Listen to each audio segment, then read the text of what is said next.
You're still here. All right, let's close this conference by getting weird. But before that, hey, can we just give it up for this whole TEDx team?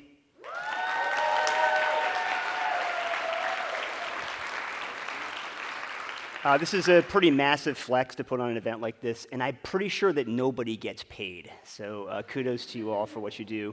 Let me talk to you about the title of the talk. I'm calling this Beyond Virtuosity. So let's begin by talking about what this term virtuosity means. No matter how you slice it, the way you learn to play a musical instrument is by a focus on one thing, on the acquisition of technique. And in particular, we start with a very specific kind of technique, the technique of control. A musician must be able to control their instrument enough in order to produce exactly the sound that they want to produce at exactly the moment they want to produce it.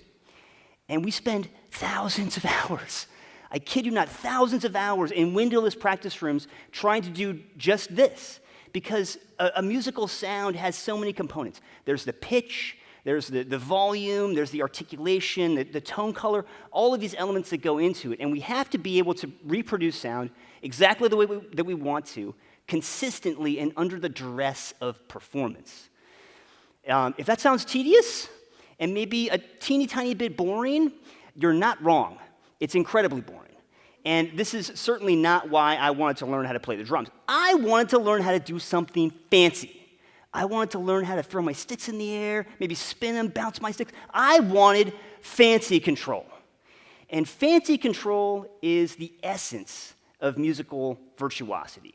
This term means that a musician can do anything with their instrument. Any musical idea they have, they can realize through their instrument. It's considered to be the pinnacle of technique, and we're all taught to pursue it. But virtuosity has another really interesting characteristic.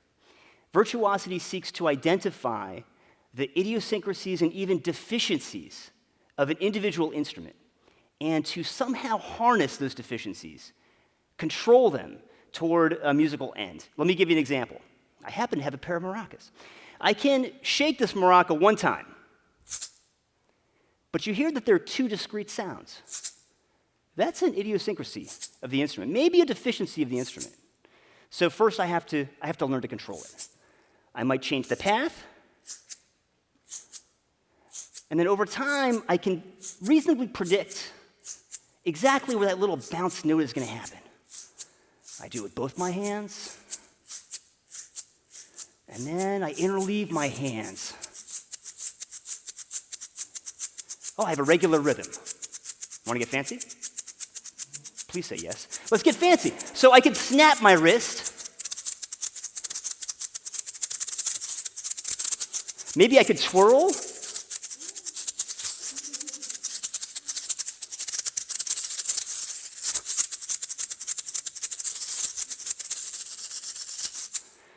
And we have these, oh, thank you very much.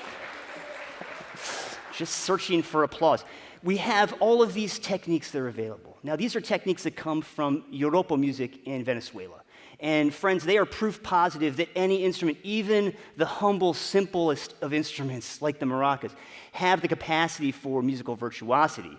Musicians are taught to pursue virtuosity. This is our ultimate goal. Because with virtuosity, we can play more and more complex music. With virtuosity, we can capture the attention of an audience. We can retain that attention by impressing you with our impressiveness. This is what we're taught to do. And it was certainly my path. Up until I came in contact with the American composer John Cage, who incidentally became my musical hero, and I think you'll understand why after today.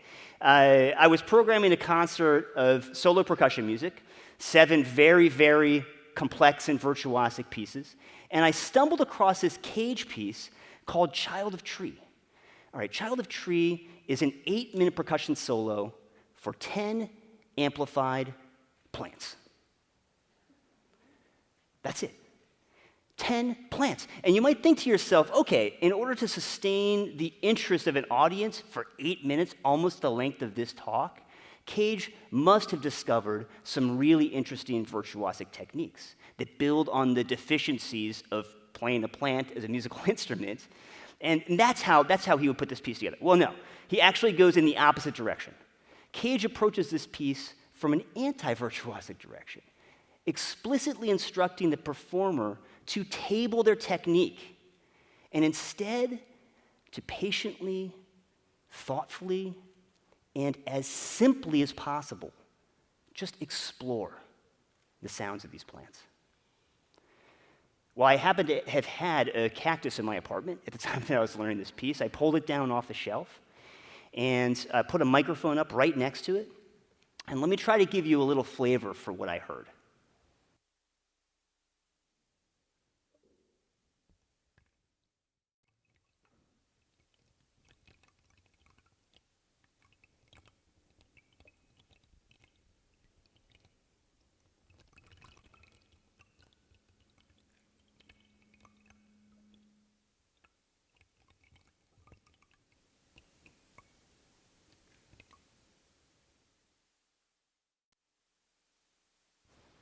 All right, now the fact that this plant makes any sound at all might be surprising to you.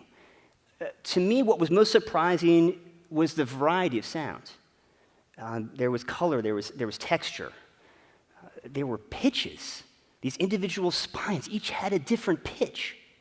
And it became like a key that really unlocked my curiosity for every object around me, beginning with the rest of my houseplants. And they all had very, very nuanced and interesting sounds. I looked at the other objects in my life and wondered if they also contained this world of sound. I went to my studio and I tried to table my instinct to play these instruments that I knew so well in this virtuosic manner, and instead to just explore them as I did with the plant.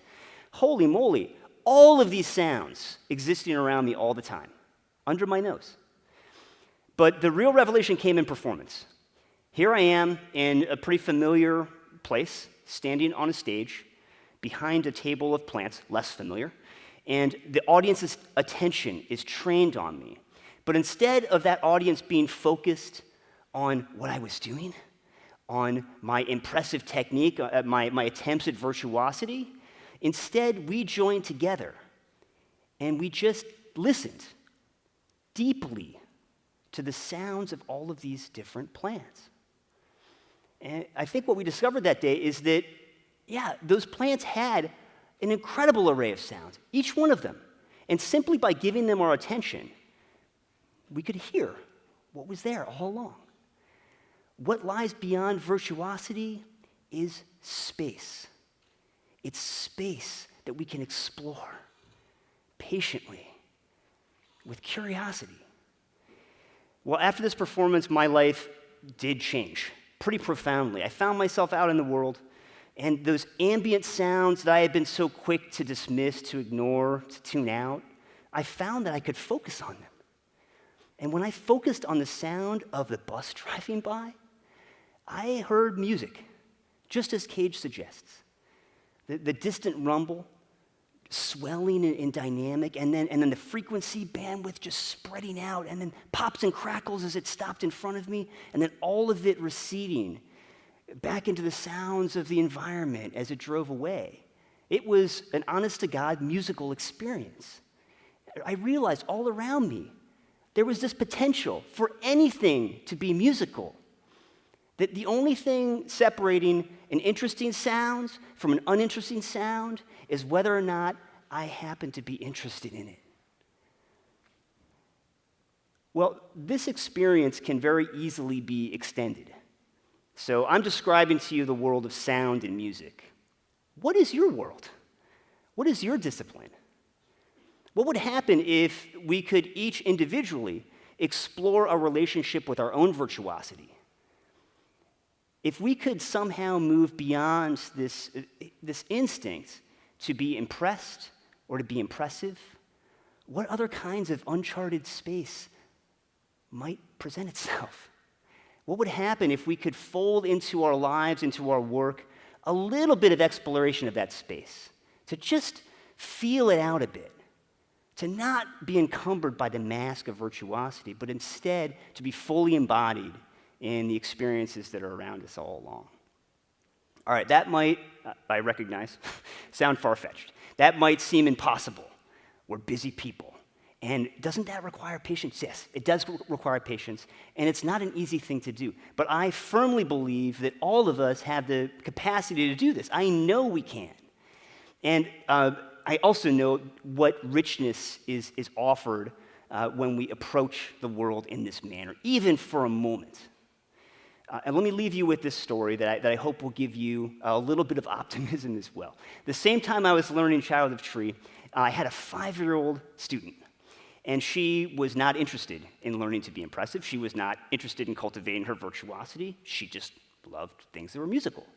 She was really curious about everything, so we made up songs. We made up silly dances. I will not do them now because, again, my children are here. And she had a little washboard that she would bring to her lesson. She every week would explore the washboard. She'd find some other sound in that washboard. All right, so several months into this process of working with her, her mom pulls me aside, and she says, I gotta tell you this really strange thing that happened. I came into the kitchen, and my daughter's sitting on the floor, and she's staring at the refrigerator. And so I asked her, hey, what are you doing? And she turns to me and she says, Mommy, have you ever listened to the refrigerator? It makes the most beautiful sound. Yet this capacity to engage our environment with this kind of curiosity, with this kind of patience, it's innate in all of us. It's part of our human condition. And we just need to find a way to return to that particular attunement. As this 5-year-old girl taught me, and I honestly think about this all the time, for us to find that patient, curious attunement to the world around us and all the things that it might unlock, all we have to do is stop and listen. Thank you very much.